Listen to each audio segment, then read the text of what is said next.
Assalamualaikum Adina, apa khabar pada pagi ini? Waalaikumsalam warahmatullahi wabarakatuh. Alhamdulillah, saya dan juga kru yang bertugas pada pagi ini dalam keadaan yang baik-baik sahaja. Bagaimana pula dengan Hani dan Umu? Apa khabar hari ini? Syukur Alhamdulillah, sihat sejahtera dan gembira dapat bersua bersama dengan Nur Adina menerusi lintas langsung daerah Tutong. Bagaimana dan keadaan cuaca di daerah Tutong? Dengar tadi daerah Belait hujan saja pagi ini. Baik, Alhamdulillah keadaan cuaca di daerah Tutong dalam keadaan yang baik dan juga cerah saja pada pagi ini. Baik, syukur Alhamdulillah. Hani, saya rasa pagi ini macam deja vu. Tadi Nur Hayati pakai baju biru, sekarang Adina pun pakai baju biru. Rasa macam pemandangan kita tadi di masa sama. Syukur Alhamdulillah. Tenang rasanya melihat warna biru bersama dengan rakan-rakan kita ini. Baik, Nur Adina, memandangkan esok malam kita akan menyambut sambutan Hilal Hijrah. Jadi mungkin dapat kita ni kongsikan dan kupas secara peribadi bagi Adina sendiri, apa yang Adina rasakan yang dimaksudkan dengan hijrah ini secara peribadi bagi Adina? Baik, kalau bercakap mengenai dengan hijrah, memang antaranya berubah ke arah yang lebih baik ya. Itulah yang saya fahamkan dengan maksud daripada kata hijrah ini sendiri. Berubah kepada yang kurang baik kepada yang lebih baik. Ya, betul, tepat sekali. Mungkin juga nanti kita ni akan tanyakan juga nanti makna hijrah bersama dengan rakan kita di daerah Temburong. Tapi sebelum itu kami serahkan saja kepada Adina untuk mengongsikan bahan visual dan juga info semasa bagi daerah Tutong. Silakan. Baik, terima kasih Umu dan juga Hani. Bismillahirrahmanirrahim. Assalamualaikum warahmatullahi wabarakatuh. Selamat pagi dan juga salam sejahtera Auda. Salam Jumaat. Alhamdulillah kita bersua pada pagi ini. Dan terima kasih kepada Auda yang terus setia menyaksikan rampai pagi yang kami bawakan dari daerah Tutong.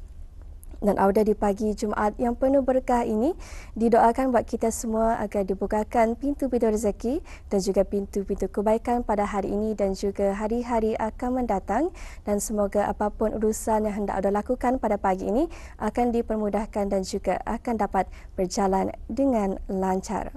Baru seperti biasa, dalam pertemuan kita kali ini akan dikongsikan beberapa makluman yang akan berlangsung di daerah Tutong.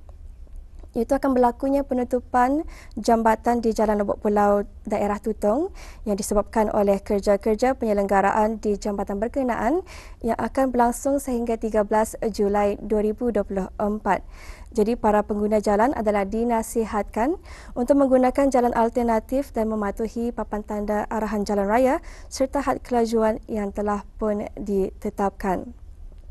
Manakala untuk makluman yang seterusnya, akan diadakan pertandingan kereta tahan lasak pacuan 4 roda sempena sambutan perayaan ulang tahun Hari Keputeraan ke bawah Duli Yang Maha Mulia Peruka Seri Baginda Sultan dan Yang di-Pertuan Negara Brunei Darussalam yang ke-78 yang akan mengambil tempat di litar pertandingan kawasan lapang berdekatan Mahat Islam Brunei daerah Tutong pada 28 Julai 2024. Dan Auda, pendaftaran bagi menyertai pertandingan ini dibukakan dan sebarang pertanyaan dan maklumat lanjut mengenainya Auda bolehlah menghubungi ke talian 7144-207 ataupun 863-1838 Saya ulangi 7144-207 ataupun 863-1838.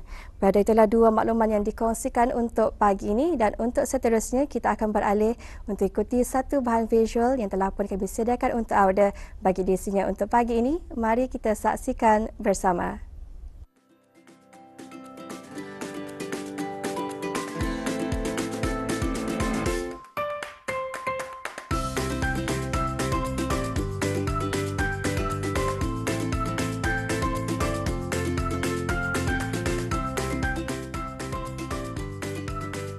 Seperti negara-negara lain, negara kita juga mempunyai makanan tradisinya tersendiri yang setentunya cukup unik.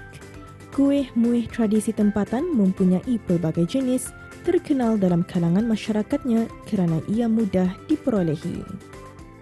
Kuih lenggang atau kuih ketayap merupakan antara kuih tradisional Melayu yang menjadi kegemaran ramai. Di Indonesia, kuih ini lebih dikenali sebagai dadar gulung. Dalam melangkah ke era kemodenan dan sebagai pengusaha yang telah terlibat dalam pemasaran kuih muih, sesetengah kuih tradisional telah dimodernkan supaya ia lebih nampak menarik seperti kuih lenggang dibentuk menjadi bunga ros. Pada kali ini, Rampai Pagi Daerah Tutong berkesempatan menemu bual salah seorang yang giat mengusahakan kuih ros lenggang. Beliau ialah Dayang Erna Eni Lisya Dewi. Pada awalnya saya membuat untuk warna hijau saja kan, hijau sama putih saja, jadi 2 macam ya. Tapi kalau dilihat bunga ada bunga warna hijau kan nggak ada. Akhirnya saya ubah hijau untuk daun saja. Bunga yang lain warna-warna macam warna bunga sebenar. Mula-mula tuh intinya nampak, bukan macam warna yang berikan tertutup. Saya ubah, akhirnya semakin menarik lah. Jadi masih sama macam kue lenggang yang asal, inti tetap inti kelapa. Ada 2 macam inti kelapa dengan gula Melaka dan gula putih, gula pasir. Ikut customer yang mau lah. Selalunya kami masuk ke freezer. Jadi awal kami membuat banyak-banyak lah inti itu. Kami buat dalam kontainer itu untuk 2 box. Jadi lebih menyenangkan kalau kan membuat, kalau ada orang kan ngorder, ada yang last minute mengorder, tidak payah membuat awal kan, tinggal membancuh inti, keluarkan, panaskan. Pada saya ini kalau lenggang ini memang banyak orang mau teksturnya tuh ya mesti yang berlubang-lubang ya mesti panas kan, pennya tuh dalam keadaan panas. Kalau ini jangan terlalu panas, jadi masih dalam kulitnya halus. So tidak jolawa kalau mawar itu lubang-lubangan macam balawa lah. Jadi saya buatlah ide itu jangan terlalu panas, ya halus. Kuih lenggang atau ros lenggang merupakan sejenis kuih tradisi yang popular di negara ini. Ia merupakan sejenis kuih yang terdiri dari 2 komponen, iaitu kulitnya dan intinya. Biasanya kelapa yang dicampur dengan gula anau atau kelapa yang digaul bersama gula. Pada masa ini, mungkin generasi muda agak kurang kenal akan kuih lenggang ini berbanding dengan makanan moden. Lazimnya kuih lenggang tradisional adalah berwarna hijau. Hijau dari daun pandan yang digunakan semula jadi. Namun bagi Dayang Erna, beliau lebih kreatif dengan mewarnakan dengan warna merah, kuning dan sebagainya agar lebih menarik.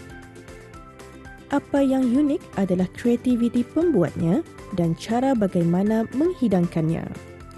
Selain itu, cara pembuatannya pun cukup mudah dengan rasa yang sedap dan menyelerakan. Kini, kuih beliau khususnya ros lenggang sering dihidangkan pada acara-acara kerajaan seperti majlis doa selamat dan sebagai hantaran majlis pertunangan. Setelah beberapa tahun mengusahakan pembuatan kuih ros lenggang, beliau memberanikan diri untuk memperkenalkan kuih muih beliau melalui media sosial.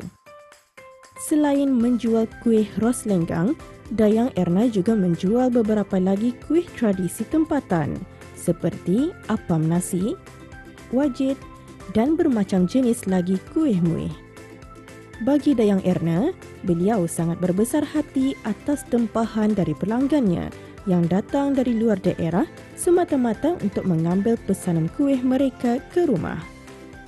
Mula-mula saya membuat, ada kakak ipar kan menempah untuk kawannya. Lepas itu ada kawannya itu minta list kue-kue apa saja yang dapat saya buat kan. Kue itu kebanyakan nama-nama kue Indonesia. Suatu saat ada my husband tuh function hari raya di office-nya, ia membawa kue. Lepas itu ada stafnya bertanya, ada Aici bini kita. Kini kuih ros lenggang sangat diminati tidak kira kanak-kanak maupun orang dewasa. Mungkin tekstur lembut dan mempunyai inti kelapa yang manis dan masih mendapat permintaan ramai di hati peminat-peminat kuih tradisi. Dengan adanya usaha pembuatan kuih muih ini, telah sedikit sebanyak dapat menjana pendapatan dan bagi Dayang Erna sendiri, beliau berhasrat untuk membuka peluang kepada masyarakat tempatan yang ingin belajar bagaimana caranya untuk membuat kuih tradisional bagi mengembangkan serta mempromosikan lagi kuih muih tradisi agar ia tidak pupus di telan zaman.